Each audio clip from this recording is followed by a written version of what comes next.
For the first time in 61 episodes, we're covering another Valiant book.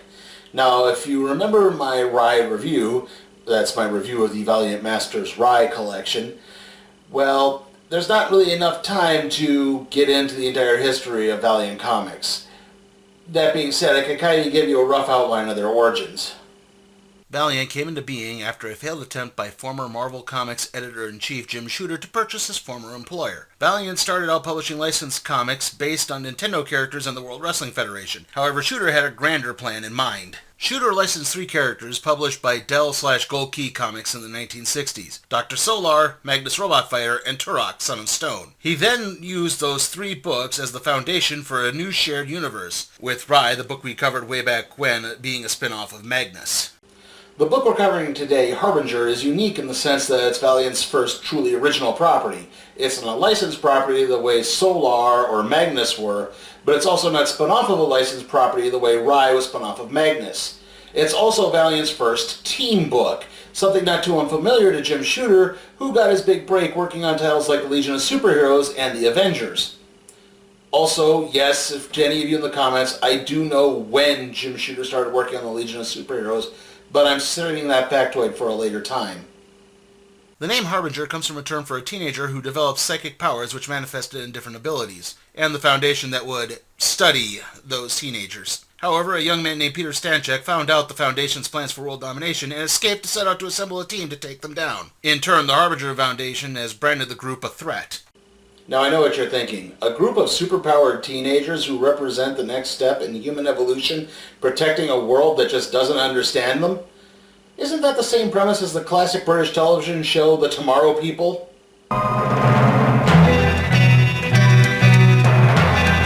What, you were expecting something else? One last thing before we get to the story in Harbinger's origin, which actually isn't in the first issue. Well, the first issue that came out, which was issue 1. See, Valiant had this weird thing where they didn't publish an origin story in the first issue of the comic, or to be precise, in issue 1 of the comic. Instead, one would have to collect issues 1 through 6 of the comic. Each of those issues contained a special coupon, which would then be compiled with the other coupons and redeemed for a special 0 issue, which contained the origin for the comic. Everybody got that? Anyway, for the sake of narrative, I am actually going to be starting with issue 0 of Harbinger. And, okay, the collection doesn't actually have it at the beginning. Instead, it has it at the end. I'll get to that fussiness later. Anyway, here is Valiant Masters Harbinger Volume 1, Children of the Eighth Day. Teenager Peter Stanchek writes a letter to the Harbinger Foundation after noting a newspaper advertisement looking for teenagers who feel not normal. Over the past 3 months, Peter has been hearing voices in his head. This has led him to be able to answer questions before his teachers can even ask them, and he's also prevented a soda spill just by willing it. Only Peter's friend Joe knows what he's been going through. A couple of months go by, and Peter receives a visit from Foundation representative Rachel Hobson. There are more people like Peter, and the Foundation is set up to help them realize their gifts. She offers to take Peter to the Foundation's Pittsburgh branch.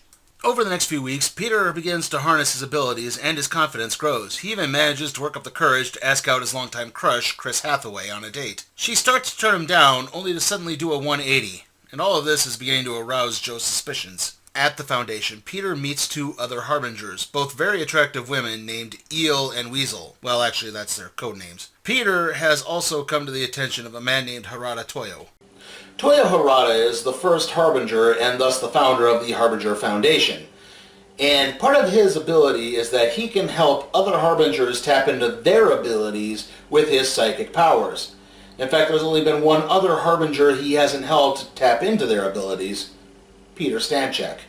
Harada takes Peter under his wing, much to the teen's delight, and over the next few months, Peter's powers continue to grow. He even grows closer to Chris and further away from Joe. Joe tries to confront Peter, but Peter just brushes him off, which is witnessed by Eel and Weasel. Peter takes his problems to Harada, who just explains that Joe is like the rest of society and that he doesn't understand Harbingers. Peter elects to take a break from the Foundation to square things away with his friend. He goes to Chris's to vent about everything and to fool around, only suddenly realize that he's been psychically manipulating her into the relationship the whole time. Asshole! Peter releases Chris from his psychic hold and apologizes. She slaps him and then deservedly kicks him out. Peter Peter goes to Joe's to apologize, only to find someone has killed Joe and his entire family. With nowhere else to turn, Peter returns to the Foundation. However, the trauma of recent events has put Peter on edge, meaning that Harada can't psychically manipulate Peter without arousing the boy's suspicions. He reluctantly tells Rachel to take Peter out, and the situation is heightened after Peter makes a phone call for Chris to help, not knowing that his phone has been bugged. Chris starts heading towards the Pittsburgh branch to pick Peter up, only to run into a roadblock set up by Eel and Weasel. Meanwhile, Rachel visits Peter in his room at the Foundation and pulls a gun out as the teen looks out the window at the Pittsburgh skyline. She pulls the trigger and the Foundation building explodes. The explosion kills Rachel and 31 others, but not Peter. It turns out the Harada was in Rachel's head the whole time and knows what happened. Peter's power kicked in and he directed the bullet back into the gun, causing the explosion. Peter then somehow flew to Chris's location and he took down Eel and Weasel. Now the two are on the run and Harada wants Peter dead. Yeah, for some strange reason they don't actually show Peter coming to Chris's aid and rescuing her from Eel and Thumper. Just Harada explaining that Peter came to Chris's aid and rescued her from Eel and Thumper. Peter manages to use his abilities to elevate Chris's car into the air as the Harbinger Foundation helicopter spots them. He manages to manipulate both vehicles back to the ground where he's jumped by Eel and Weasel. Eel threatens Chris with potential electrocution as other egg breakers arrive. Okay, so the enforcers for the Harbinger Foundation are called egg breakers, from the old adage, you can't make an omelet without breaking eggs. And I guess I should explain a couple of the powers here. Eel has electrical-based powers, like an electric eel. And Weasel, she's really super agile, so that means she eats small mammals, I guess. Or maybe it's because she can weasel her way out of a situation. Peter falls in the clutches of an egg breaker named Lump, only to free himself with a psychic attack. Peter then telepathically tosses Chris's car at Lump, and the distraction is enough for Chris to sucker punch Eel. Eel winds up coming into contact with a string of fuel from the car, and it causes an explosion, allowing Peter and Chris to escape. The two find a small motel where Peter is forced to mind trick the clerk into letting them have a room. Chris isn't happy, but Peter points out that they had no other choice. Peter then passes out on the bed. The next day, the two spot another Harbinger ad in the paper, and Chris is now worried about other innocent kids falling into the Foundation's clutches, comparing the group to a cult. This inspires Peter to intercept the letters by breaking into the post office. The two barely escape before the police arrive and return to the motel room with the letters. They don't find much, just a bunch of letters about fluoridated water, UFOs, and one from a kid who may be a transvestite. Look, it was the early 90s. That was about as progressive as this book was going to get. The two then manage to hit on a letter from a young girl named Faith Herbert from Richmond, Virginia. Faith has dreams about flying and is awakened finding herself floating about an inch above her bed. Peter and Chris then take off, literally, to meet Faith and talk about the letter. Yes, Faith is a plus-size superhero. And if you know anything about the new Valiant comics that restarted a few years back, well, they've been pushing her quite a bit. Not only because she's a body-positive superhero, but also because she's sort of a big geek. Into things like Star Trek, Joss Whedon, Star Wars, collecting action figures, and of course comic books. There's even been a script commission for a possible Faith movie. Faith is suspicious of Chris and Peter, believing them to be bullies who found her letter, but Peter begins to demonstrate his abilities and then points out the truth about the Harbinger Foundation. He then searches through Faith's mind in an attempt to find any abilities. He doesn't turn up anything, and as he and Chris leave, Faith suddenly flies by the two. Faith decides to accompany Peter and Chris, much to Chris's chagrin, and then asks to be called Zephyr from now on. She also brings along a trunk of possible superhero costumes. However, when the three return to the motel, the police are waiting. Peter and Chris were on the post office security footage, and the trio are then forced to take refuge in an abandoned van. When Pete suggests huddling together for warmth, Chris accuses him of wanting to sleep with Faith. Faith says Chris is just jealous since she doesn't have any powers. Peter then hits the two girls with a psychic blast and the trio go to sleep. That is, until Chris realizes what happens and snaps at Peter, realizing once again that he's forced his way back into her head, and accusing her once more of trying to force her back into a relationship. Peter then promises he's not doing that, but Chris makes Peter promise not to enter anyone's heads again without their consent. Realizing they need to track down Harbinger if they want to take down Harada, the trio makes their way to the Foundation's Atlanta branch. Along the way, Faith gives Peter the codename Sting, and Peter then uses his powers to slip by security. As he enters the elevator, Peter meets a young woman named Charlene Dupree, who also has a meeting with the Foundation. Peter tells her the truth and offers to help her find her power. Peter then begins rifling through the files on possible Harbingers when he's confronted by a man named Bevins. Peter then tosses Bevins aside and leaves the building with Charlene and the files. The two return to, and Chris is not pleased as Peter explains that Charlene is a Harbinger who can increase her core temperature and burn things, including her clothes. Charlene takes the name Flamingo because she likes the color pink and begins openly flirting with Peter in front of Chris. Asshole! The group begins going through the Foundation files, hitting on one reported nearby of a man named John Torkelson. Torkelson doesn't have an address, only a P.O. box, and they set out to Decatur, Georgia to try to locate him. Torkelson, or Torque for short, is a large monosyllabic beef chunk working for a mechanic service station. He's rude to the teens, believing it to be a prank, and Peter storms off, Flamingo staying behind to flirt. Chris and Zephyr try to calm Peter down, but Peter has already scanned Torque's mind. He's illiterate, so he couldn't have written the letter, but Flamingo talks Torque into giving the group a shot, though he also openly begins flirting with Chris. Asshole! This increases the already elevated tensions between Chris and Charlene, and the two begin fighting. Flamingo begins to power up when Peter intercedes. He then angrily scans Torque's mind, believing him to be a Harbinger spy, and in the process unlocks the big guy's super strength. Peter is also able to learn about Torque's abusive past and begin to be nicer to him. The bonding is interrupted by the arrival of the Egg Breakers along with Foundation forces. They manage to incapacitate Peter while Torque squares off with a similarly super strong woman named Thumper. Flamingo comes to Torque's aid while Zephyr tries to take down the helicopter. The troops open fire on Peter and Chris, and she winds up taking a couple bullets for him, but it's enough to wake Sting up and get him to take down the Harbinger forces. However, the group is forced to take Chris to the hospital in order to save her life. The group barges into the emergency room where Peter coerces Dr. Lawrence Hayward to operate on Chris. Peter even lends a hand by using his powers to remove the bullets. Dr. Hayward then manages to stabilize Chris. Knowing that they can't keep her at the hospital, the group decides to leave and borrows Dr. Hayward's car. The Foundation forces spring another attack, and Sting has to deflect any gunfire as they take off. Again, literally. After an hour of eluding their pursuers, the group then gets a call on Dr. Hayward's car phone. Yeah, this was back in the day when car phones were actually considered to be more technologically advanced than cell phones. The call is from Dr. Hayward, and he directs the kids to his summer cottage in Savannah. There, Chris can recuperate while the others can enjoy some creature comforts that they left behind. Meanwhile, Peter explains the whole situation to Dr. Hayward. After a while, Zephyr goes back to the abandoned textile mill, where the group was confronted by the Harbinger forces to see if any of the files got left behind. Unfortunately, she turns up empty. Also, Torque's car and Faith's trunk are missing as well. All that's left are Harbinger troopers, who gang up on Faith until Peter intervenes for the save. He noticed that she was missing. There's actually another reason for Faith's runaway act. Turns out the other members of the team have been derogatorily referring to her as Zeppelin instead of Zephyr. You know, because she's fat. Assholes! Sting scans the brains of the troopers and hones in on a location that appears to be a sewing mill. He and Zephyr inspect the place, finding it almost entirely abandoned except for one former manager. It's then that they turn up an invoice and some fabric that could be used to manufacture some uniforms for a place called Eighth Day Incorporated. The two take the invoice as well as some materials for uniforms, including some flame-retardant pink fabric for Flamingo. When they explain the situation, Torque is all for an assault on the Eighth Day group, by him and him alone. This rankles everyone's ire, including Chris's, who gets out of bed to take Torque to task. I guess I should explain the whole Eighth Day thing. See, Harada believes that the Harbinger abilities are divinely given. God created the world in 6 days, he rested on the 7th, and thus on the 8th day, he created the Harbingers. Torque relents, and the group sans Chris takes off to New York City and Eighth Day headquarters. Zephyr manages to stumble on the location of a secret elevator. The group enters it. It leads to a room full of Harbinger Foundation troopers. Worst of all, Harada is there, and he takes out Peter's support with a psychic blast. Peter does his best to telekinetically deflect the enemy gunfighter, but it's then that the Egg Breakers arrive. Weasel, two flyers named Swallow and Sparrow, and Lump. As a last-ditch effort, Peter activates Flamingo's abilities and tosses her at the troops.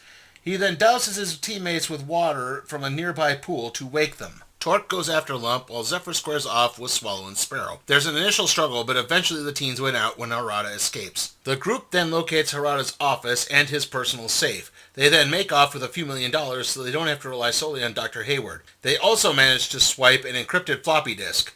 It was the 1990s. And Faith manages to contact an old chat room friend named Axe. He is more than willing to help, as it turns out he has a thing for overweight women. Ah yes, floppy disks and primitive internet. It's the early 90s, all right. Axe takes the group into his father's computer store and manages to open up the disk, which contains info on more Harbingers. Peter begins to sense some Harbinger potential in Axe, and Chris talks him into taking a look inside Axe's head. It turns out that Axe has the ability to communicate with machinery. It's then that he notices something else on the disk, a listing of extraterrestrial landing sites. Though the others are reluctant to bring Axe along to further investigate things, in fact several of the members of the group want to remove his powers, but Zephyr manages to talk them out of letting the newbie come along. The group tracks down the closest landing site, and it's there that Axe notices mechanical workings inside a nearby tree. The group begins staking out the location when they get jumped by a group of anthropomorphized insect soldiers.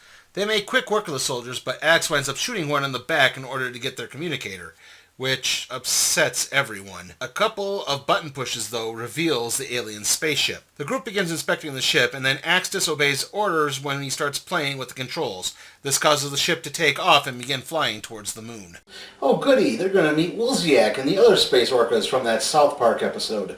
Soon after arriving on the moon, the group gets blasted with knockout gas and taken hostage by the aliens and their leader, a strange chicken-legged cyborg thing called Rexo. Rexo has a particular interest in Axe. After a while, Zephyr soon wakes up to find Axe standing over her. He's decided he's working with the aliens now, and they have allowed him to revive her in order to keep him company. Look, I don't really have a problem with Axe having a fat fetish. I mean, not exactly one to talk here.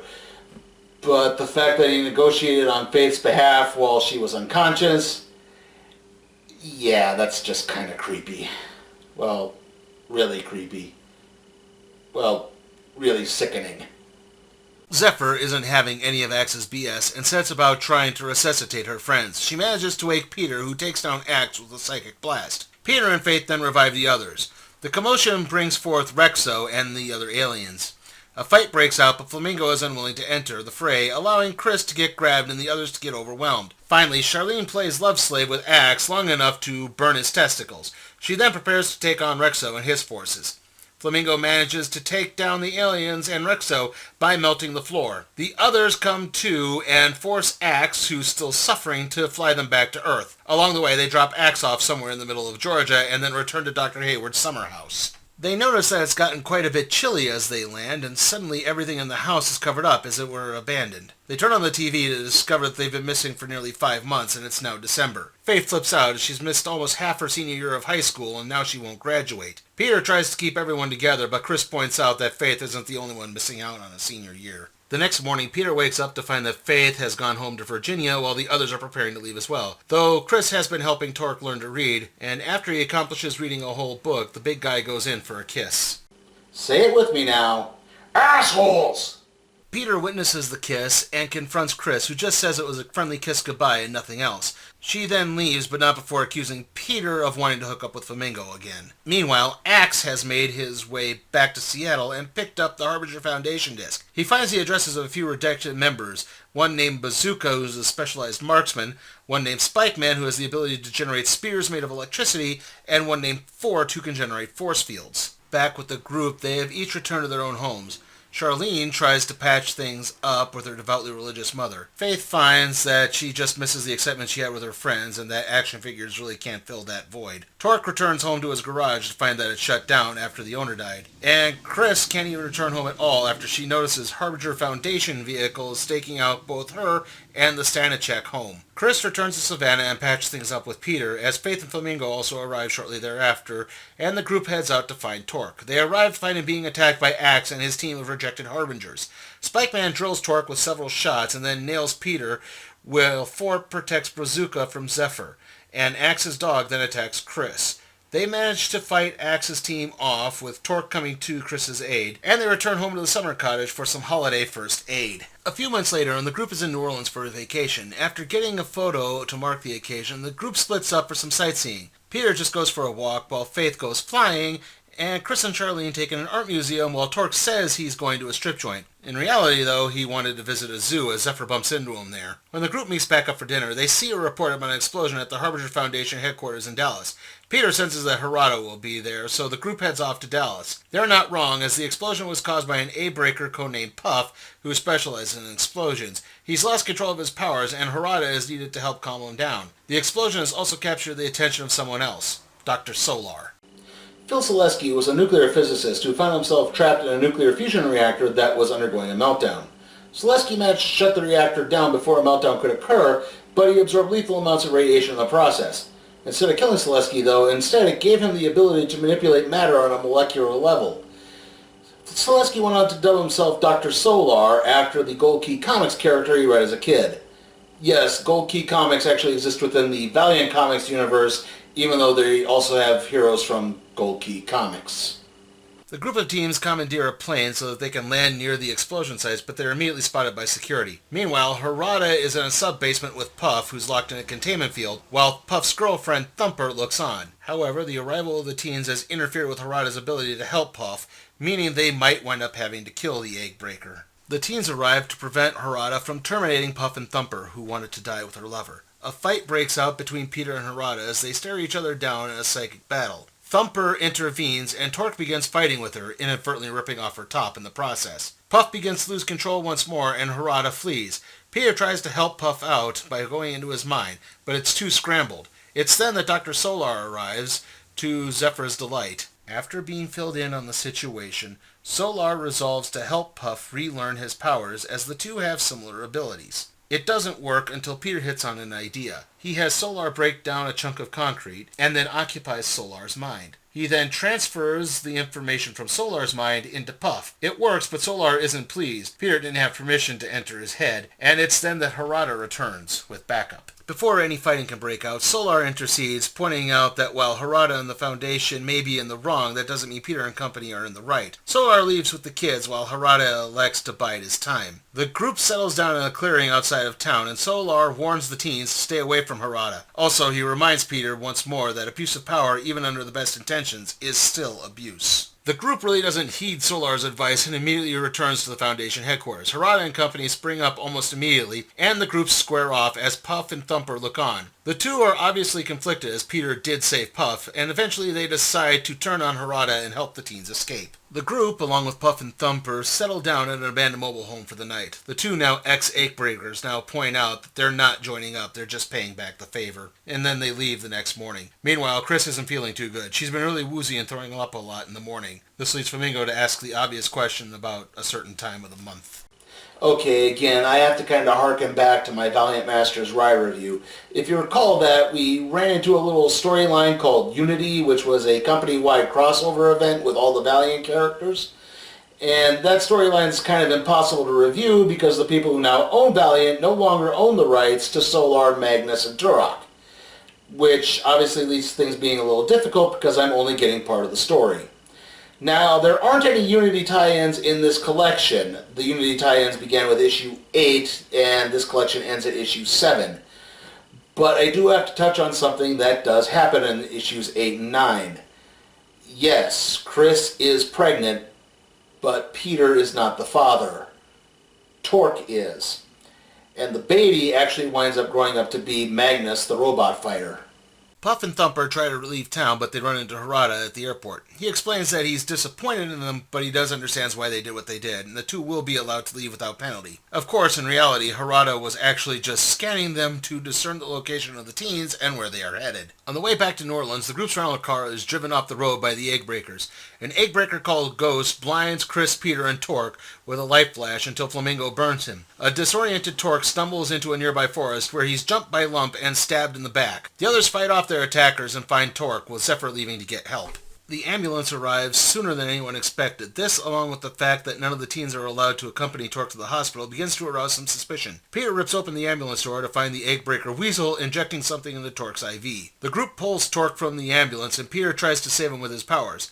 Inside Torque's mind, Torque tells Peter that he's too far gone and he can't come back. He also tells Peter to take care of Chris, and with that, Torque walks off into the mist and dies. The group doesn't have time to mourn, though, as Foundation forces begin to arrive to pick up Torque's body. The group takes refuge at a nearby motel, with Chris taking things particularly hard. As the group sits down at a Denny's for a bite to eat, Faith points out that they need to rescue Torque's body, as it's likely to be dissected. Chris emphatically seconds this idea, and Peter relents, but first, he and Faith fly back to New Orleans to get some of Torque's personal effects for a funeral. The group then tracks down a morgue they believe Torque's body is being held. They manage to worm their way past the lazy security guards and grab the body. The group then goes to a local funeral home where Peter uses his ability, with Chris's blessing, to psychically cajole the director into performing the service. After burying Torque, Faith points out that she found $2,500 in the pocket of Torque's jeans back at the hotel, and that to honor him, they should probably do something that Torque would want. The group buys a Ford Mustang similar to the one that a late friend drove. Okay, so here's the story. I shot my last bit of footage, which contained the summary of my final thoughts on the Harbinger volume, and I somehow lost the footage. I just don't know how. I either A, didn't record it, which I'm not entirely sure, but I'm pretty sure I did, because I almost always record. I record all my video segments at once, and every time I stop the record, I hit the record almost immediately after that. So I'm pretty sure I recorded it, and I remember talking about it in front of the camera. Or it, for some reason, just didn't transfer over to the computer. I always check to make sure I transferred all the files over, but I might have just accidentally deleted it, and unfortunately I emptied the recycle bin not too long after that, and so that footage is just gone and not coming back. So we're just going to have a little pause, and then I'm going to take over the summary again.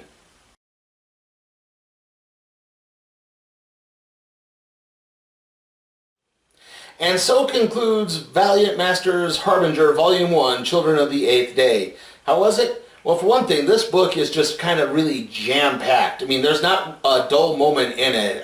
Each of these issues is 40 pages each, and there's, like I said, it's just jam-packed. There's a lot of action. There's a lot of good dialogue. There's not really a lot of dull moments in here at all. And the artwork is pretty good. It's not spectacular, but I'd at least say it's more than passable. And the characters do have a degree of likability to them. That being said, it is only a degree of likability to them, as, yeah, they also have their asshole moments, if you haven't noticed throughout this episode. Basically, you have Peter, the guy who psychically manipulated a girl in the relationship, Chris, the girl who was manipulated in the relationship, but then constantly accuses Peter of trying to cheat on her, even though he's been pretty faithful, and then she cheats on him with Torque. Again, you've got Flamingo, who basically flirts with anyone that has a Y chromosome, and Torque, who's Torque. And so, yeah, the only one who seems to stay likable throughout everything is Faith, whose only real sin is that maybe she's a little naive. And I complained about this earlier, but the layout of the book, putting issue 0 at the end, it just doesn't work. I mean, narratively, issue 0 should be at the beginning, and if you're trying to go chronologically, issue 0 should be between issues 6 and 7, and they have it at the end of issue 7.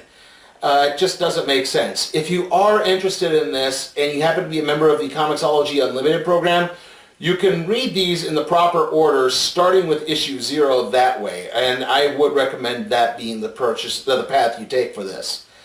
And also, there's some name confusion going on. I mean, technically, our heroes are all Harbingers, but the foundation that's chasing them is the Harbinger Foundation, and they tend to refer to themselves as also Harbingers.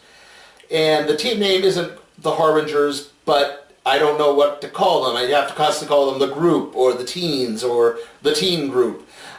Basically, if you imagine, if you will, you had the X-Men just being called the Mutants, and then Magneto's group was also called the Mutants. It would get a little confusing, as I just said. So, overall, though, I did really kind of enjoy most of this book. I do recommend this as a good jumping on point for anyone interested in the Valiant universe. I'm going to give Valiant Masters Harbinger Volume 1, Children of the Eighth Day, a B. Now, normally this is where I reach over to the randomizer, aka the cardboard box, and select the title for the next show. But the next show is episode 100, so I should probably do something special, right? I guess I'm just going to have to tackle Neil Gaiman's Sandman.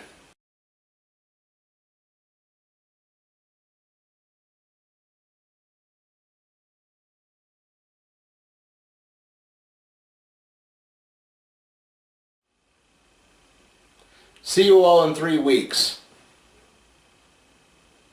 And yes, I said 3 weeks because I've got a lot to cover here.